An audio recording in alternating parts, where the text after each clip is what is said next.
London, February 14, 2026. It kicked off like most royal messes with a seemingly tiny detail. A purse. Not your average bag, but a rare, limited-run Balenciaga cash crocodile embossed clutch personally. Ordered by Zara Tindall, Princess Anne's daughter, for her scheduled slot at the Women and Equine Leadership Gala earlier this month. The piece was intended to showcase not just her polished style evolution, but her rising power as a modern royal entrepreneur. It never got to the event. Sources close to the royal wardrobe confirm the bag, hand-stamped, subtly monogrammed with Zara's initials and held in a special reserve at Balenciaga's London showroom, went missing days before her crew was set to collect it. Quiet questions were asked. Balenciaga reportedly said sorry for a bad inventory mistake. No police report was filed. Zara, calm outwardly but reportedly fuming privately, chose not to make a scene. That would have been it until the clutch showed up on the arm of Meghan Markle at a private fashion sit-down in Paris. The timing wasn't just bad, it was calculated. The photo of Meghan in all-black Balenciaga entering a left bank PR agency with Zara's unreleased bag in hand was making the rounds at the fashion house less than 48 hours post-gala. The reaction was fast and quiet. Balenciaga, already considering Meghan for an ambassadorship, silently paused. The deal. Zara stayed mum, but inside the palace, old tensions flared up. For years, Zara Tindall has cut a different path from her cousins, Olympian mom, business owner, and wife, of rugby legend Mike Tindall. She holds no title by choice, but earns massive respect from family and public, alike for her grounded vibe and refusal to play media games. But in the last 2 years, Zara has become something else. A model of the modern British aristocrat, unapologetically chic, effortlessly cool, and fiercely loyal to the crown. She doesn't chase fame, noted a senior courtier, but when it hits her, she knows how to handle it. That difference makes the Meghan drama cut deeper. Zara, we hear, did not clap back publicly or ask for a retraction. Instead, she hit up Balenciaga via her private secretary, with a firm, polite ask, an internal probe into how a reserved piece landed in someone else's hands, someone who allegedly had no active deal with the brand. The gap in reactions couldn't be wider. Within 24 hours of the Balenciaga leak, Meghan Markle's team dropped a slick teaser video for a potential project dubbed Love with Meghan, showing clips of her in Paris. Mood boards and zoom-ins on accessories, including that infamous bag. Palace insiders called the stunt a deliberate poke, and not just at Zara. Meghan's timing was no accident, said a fashion PR pro in the loop. The purse wasn't a coincidence. It was a power move, a signal saying I can still grab. Headlines.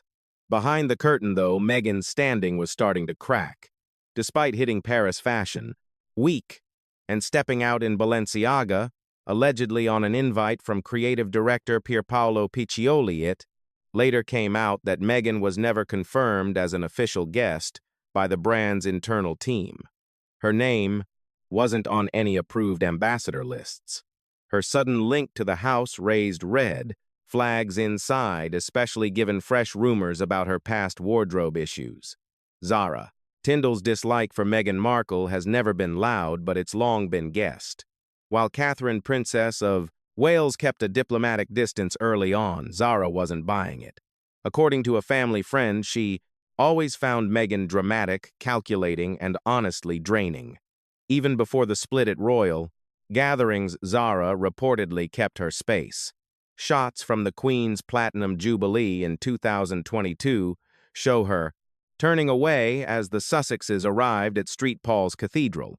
At Prince Philip's memorial, she avoided eye contact totally. To insiders, the bag drama is just the spark that lit years of friction. Zara's mom, Princess Anne, famous for her steel backbone and sharp gut instincts, has never publicly spoken on Meghan. But her complete avoidance of any meetings, events, or moments involving the Duchess since 2020 speaks volumes. After the bag, Mess Anne reportedly quietly told Balenciaga to do the right thing with class. Her message, per sources, was clear. The monarchy doesn't give ultimatums, but it remembers disrespect, and it doesn't. Forget betrayal. What sets Zara and Anne apart from Meghan, sources say, isn't just mood. It is their absolute. Anne understands power. As the top working female royal, she doesn't use volume, she uses her reputation. Zara grew up with that same grit and knows how to use it quietly. They avoid battles in the papers. A former courtier noted they don't scream or shout. They just wait. They let the crown speak. And this time it did. While Meghan's crew called the Paris mess a fluke, sources at Balenciaga started spilling tea about her past-style antics, especially regarding that failed Archewell wardrobe project. Whispers became official questions, and within 7 days the brand's lawyers froze everything. A lost purse had spiraled into a debate over character. Paris, February 15th, 2026. The email hit the inbox silently at 2 in the morning, but the fallout was massive. In Central European time, Balenciaga's top lawyer sent a memo titled Contractual Freeze regarding Meghan Markle. The leaked file said the fashion house chose to suspend all pending and handshake deals with the Duchess of Sussex until they checked into product access and brand alignment. Sure, it was a gentle hit dressed up in lawyer speak, but behind closed doors, it struck like lightning. Meghan Markle, once rumored to be the face of a high-end green fashion line, was suddenly out of the running with zero public announcement. A former manager called it a calculated silence. They wanted to cut ties without starting a fire. But Meghan forced their hand. She went scorched earth. In less than 48 hours, her team posted Instagram stories hinting at woman-hating plots and corporate sabotage, suggesting a huge scheme to block her from the A-list circles. She didn't name Balenciaga, but everyone knew who she meant. It was the classic move. A palace insider noted she chose playing victim over taking responsibility. But this time, the vibe shifted. While her squad rushed to fix her brand with a lifestyle reboot and called up smaller European designers, Zara Tindall went the other way. She stayed quiet. She went to the Cartier Polo Awards. In Gloucester, wearing a sharp white suit from Victoria Beckham's new line, a silent show of support. The pics blew up online. Critics loved her classy vibe, chill style, and royal confidence. Experts guessed that this wasn't just about fashion, it was a tactic. Zara doesn't run after the fame. But when Meghan tried to force the fashion industry to pick sides, Zara just held her ground. And everyone came to her, a Vogue editor explained. 7 days later, Harper's Bazaar confirmed Zara was asked to be on the cover. She turned it down for family reasons, but the point was made. In the battle for image, Zara didn't even have to scrap. She'd already taken the win. Off-camera, Princess Anne started pulling strings. Senior aides confirmed. Anne kicked off a private family check on how royal relatives were linking up with businesses. The timing, officially called routine, matched up with rising worries about Meghan using royal ties in business talks. It was Anne setting boundaries not with a mic but with rules. She knew the media would spin what she said, so she used protocol, a veteran advisor said. Typical Anne. You won't see her blink, but you'll feel the room shrinking. Anne also brought back her personal PR team, which had been inactive since the Queen died. Sources say their first job was looking at how to boost Zara, Lady Louise, and Sophie as silent reps for the monarchy. In other words, while Meghan yelled, the actual royals were reorganizing. As Zara shined and Anne dug in, Meghan's standing started to crumble. The IRS started looking closely at her Archewell Foundation. After leaked notes showed gaps between what they spent and what they actually did. Tyler Perry, formerly a quiet backer and Meghan's best American friend, reportedly wouldn't give more money. Even worse, Meghan's Paris trip didn't get any buzz. A fashion PR exec said it didn't fit. Meghan wanted to look like a pioneer, but the biz sees her as a chaotic force and not in a cool way. For the first time since leaving in 2020, her clout seemed stuck. The high-end labels she used to charm easily were now suspicious. Invites dried up, and without Harry, who had supposedly gone back to the UK to talk with palace lawyers, Meghan looked more and more isolated, solitary. Her online activity started getting unpredictable. One second she's preaching about strength, the next threatening, dark secrets she'd have to spill. The underlying message wasn't hidden anymore. Meghan has always viewed publicity as her best weapon and armor, noted an ex-staffer. But right now, nobody is scared. Moving past that by the middle of February 2026, the split was totally visible. The palace hadn't released one formal word. Still, the silence screamed volumes.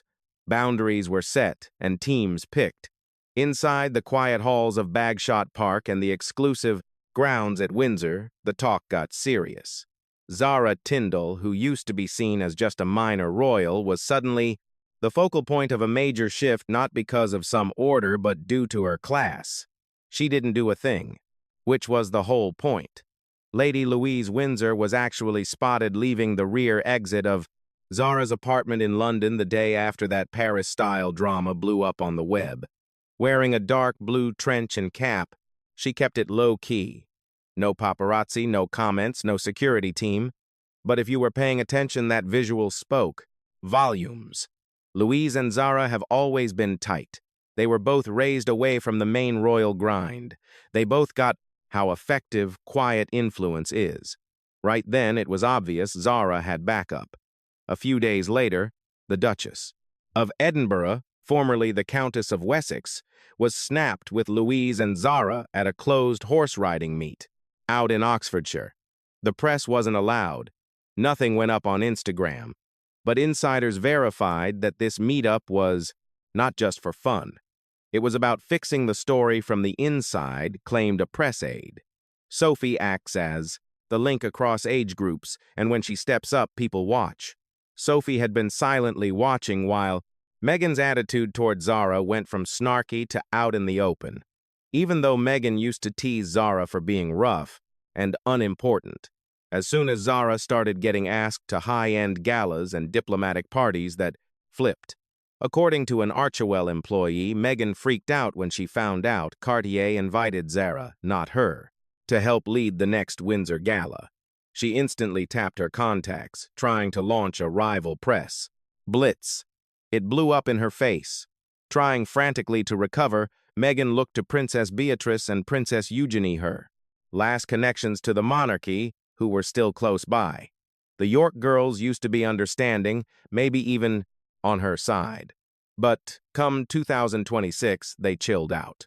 Rumor has it Meghan asked them to a secret meal in Mayfair using the excuse of making up. The real plan was a joint press release backing her freedom to chase high-end deals without the firm interfering. Beatrice said no. Eugenie showed up late, stuck around for 40 minutes and walked out, quietly. She was setting a trap, mentioned an ex-royal coordinator, attempting to pull them into her war with Anne and Zara. But those York sisters know how to survive. They know the cost of talking at the wrong time. For the palace planners, Meghan's move wasn't just dangerous, it was offensive. You can't fake closeness, stated an insider. Zara secured her spot by being reliable and real. Meghan keeps trying to skip the work. During all this chaos, Princess Catherine didn't say a word. Yet her quiet was heavier than any statement. At a London fundraiser on February 12, 2026, her first big appearance since recovering from medical treatment, Catherine decided to rock a modified white dress that Queen Elizabeth II wore in 1969. That outfit sat in the vaults for years. Bringing it back wasn't random. It was a symbol of endurance, of tradition, and who holds the cards, observed a style expert. You hardly ever see Zara and Catherine snapped hanging out privately, but sources say they have a mutual admiration. Catherine loves privacy. Zara lives it. The Duchess didn't have to speak on Meghan's newest tantrum. She let her wardrobe talk. Class, a palace helper remarked, doesn't need a loudspeaker. Meanwhile, Meghan kept uploading weird, angry captions. I wasn't asked to sit with them because they knew I'd make my own seat, but nobody really cared. The crowd that used to love the mess was getting bored. She confused attention with support, said a UK publisher. And support doesn't just go viral, it lasts. Come mid-February, a bunch of British papers started changing their tune. Used to be obsessed with Meghan's celebrity vibe, outlets like Tatler and The Telegraph started running average or negative editorials. Zara, however, was getting low-key applause. Her showing up at a health charity event in Cardiff brought in over $42 million for kids' medical research. People started suggesting her as a rep for the UK Paralympic riding teams. She didn't chase the news. It chased her. Even Private Palace. Memos normally hidden from us verified the change.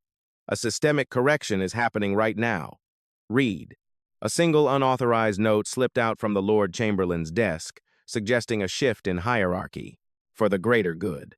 The gist was that Zara, Sophie, and Louise were viewed as reliable assets while Meghan was a risk. This did not come as a press release, a sit-down chat, or some gossip column tip. Princess Anne answered with a private gathering. 0 reporters and no cameras were allowed behind the reinforced gates of Clarence House on the morning of the 7th of February 2026. Insiders referred to this as the restoration session. The topic, Meghan Markle. The goal was simply controlling the spread without getting dirty.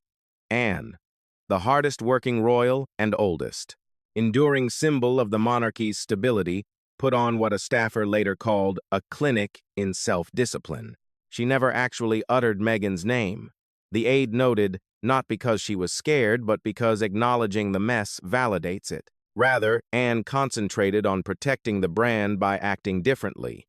The family's stance moving. Ahead would be strictly quiet. No formal pushback, no angry denials, no talking to reporters, simply the steady reliability of their actions. The objective was obvious.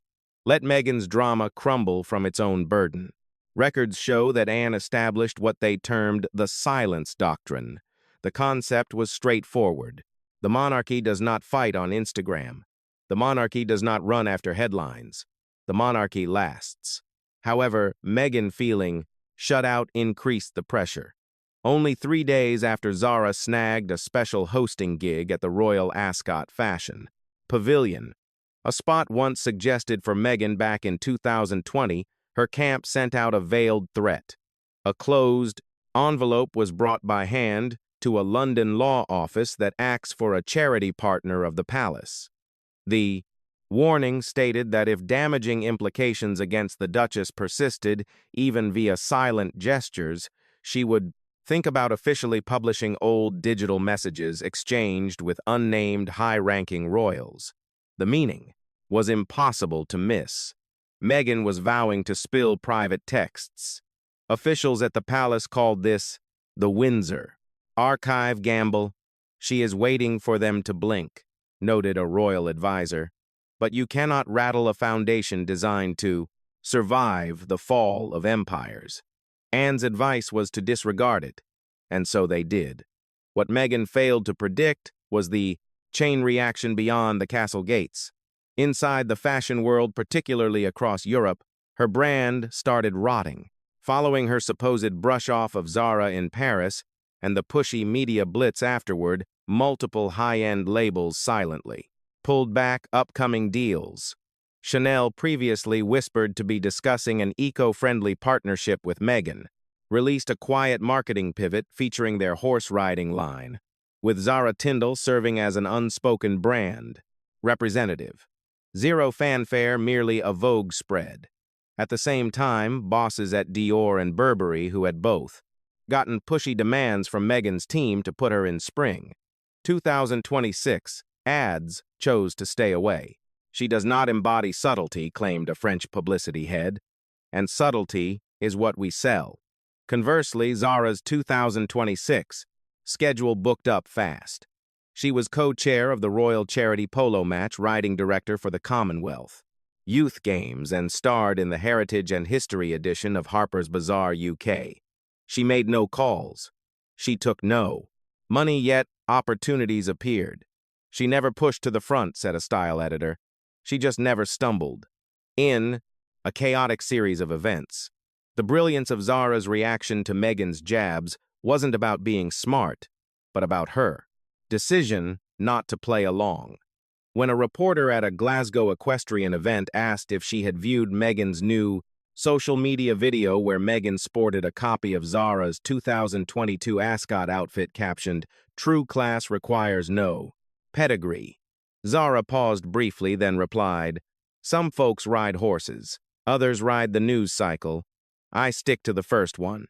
She smiled and walked off. That single line was shared by more than 300 publishers in 24 hours. It was cool, sharp, destructive, and it resonated in a manner that no furious public statement ever would. Even Anne supposedly gave a look of satisfaction. By the third week of February, the mood inside Archewell hit rock bottom. 2 executives quit. A key financier pulled away from a planned educational video agreement. Netflix had ceased approving new projects from Markle. Meghan, feeling the heat, started suggesting a shift toward health and female advocacy, while also stating in audio shows that specific members of the monarchy were scared of outspoken women. It was largely seen as a shot at Zara. However, Zara gave no reply. She was already flying to Botswana to visit a country horse training initiative funded by the Commonwealth Administration. 0 cameras, 0 media, only the job. That, say sources within the palace, was the ultimate difference. One lady attempting to bully her way into the spotlight, while the other stays important by never asking for eyes on her.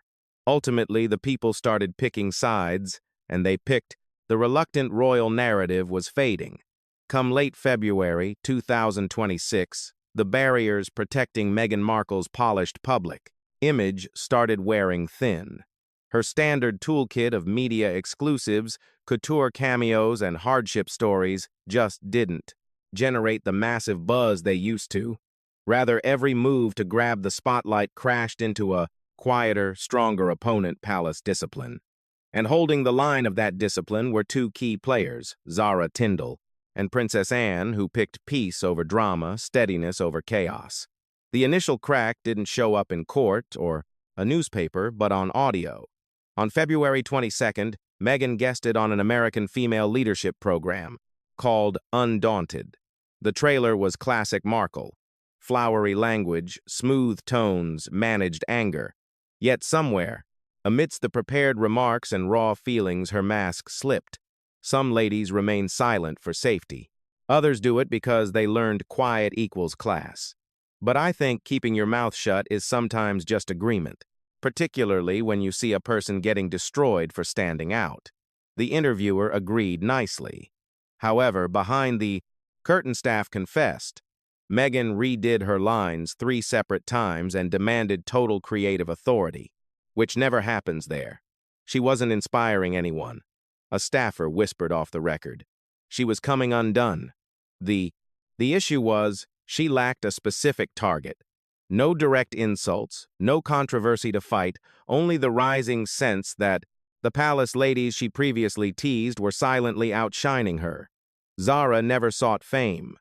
But in February 2026, she turned into the most shared royal online, not via formal channels, but thanks to organic fan love. Videos of Zara assisting a special needs kid onto a horse at a Gloucestershire fundraiser blew up. A casual comment at a Commonwealth discussion. "We aren't immune to judgment, but we won't crumble," ended up on shopping bags and teas. Style sites started labeling her the noble version of stealth wealth. The internet arrived. TikTok users broke down her outfits. Horse riding class antique pins, understated cuts, forever stylish, never fake. Replying to a follower asking how she handled stress without theatrics. Zara's crew shared a single SBA sentence. "I was raised in a home where the ponies had bigger meltdowns than the people." It went viral for a week. On February 24th, a surprise occurred. Princess Anne sent a note to Meghan. It wasn't a palace decree nor a formal scolding. It was a personal message sent to Montecito through diplomatic channels. The text was never leaked to the public, but a reliable insider verified the vibe. Calm, blunt, ethical. Anne's note to Meghan wasn't a peace, offering, or an assault. It was a reality check. Nobility isn't just passed down by DNA. It's gained in the gaps between news stories, in how you last, not just how you talk. She softly asked Meghan to get back to the road of service, not as royalty, not as a star, but as a person able to pick history over profit. Meghan didn't write back. As Zara appeared on the front of Country Life, Meghan got a separate type of notice. On February 26th, federal tax agents, specifically the IRS nonprofit branch, launched an official probe into the Archewell Foundation's spending patterns. The concern involved gaps between what givers wanted and real-world action. The audit started after a nameless insider filed Form 13909, a nonprofit violation report. Claims listed abuse of company-linked travel costs, conflicts with donor, titles, and padded marketing bills disguised as mission work. For once, the microscope wasn't from UK gossip rags. It was domestic government level and proof against PR twists. Meghan's attorneys released a hazy comment. The Archewell Group is dedicated to total openness and following rules, yet private fear took hold. Multiple ex-staffers got summoned. Money records were demanded, and the schedule couldn't have been lousier. Over in London, plans were moving not for revenge, but for protection. Prince William, supposedly, told the palace press team to refresh all Sussex period guidelines, marking possible image dangers, connected to old shared events.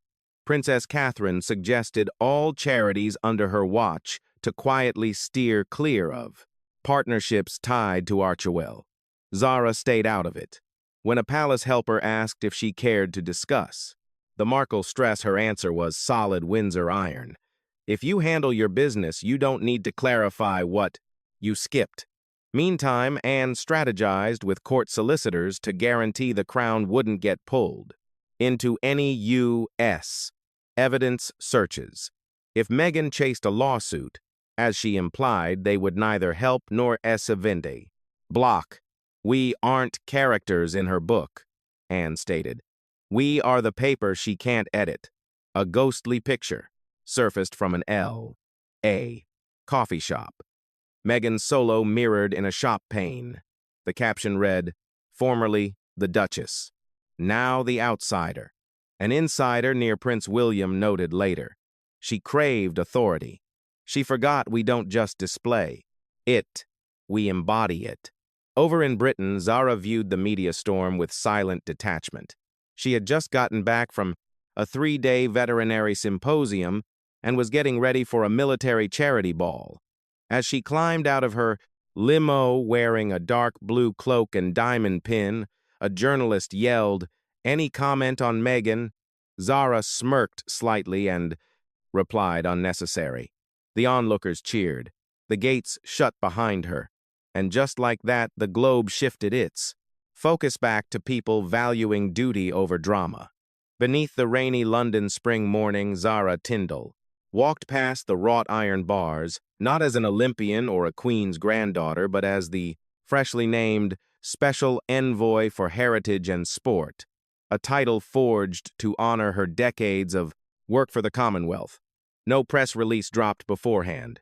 No paparazzi got the heads up. It was Princess Anne's concept. Let the action tell the story, she instructed the household staff. And it worked. Wearing her grandfather Prince Philip's tie pin fixed, polished, and gifted. By her mom, Zara stood next to King Charles, accepting the role with a nod and a firm look. Her job would now involve managing royal sponsorships, spanning Commonwealth athletic initiatives with a specific lens on women's power and equine trauma. Recovery.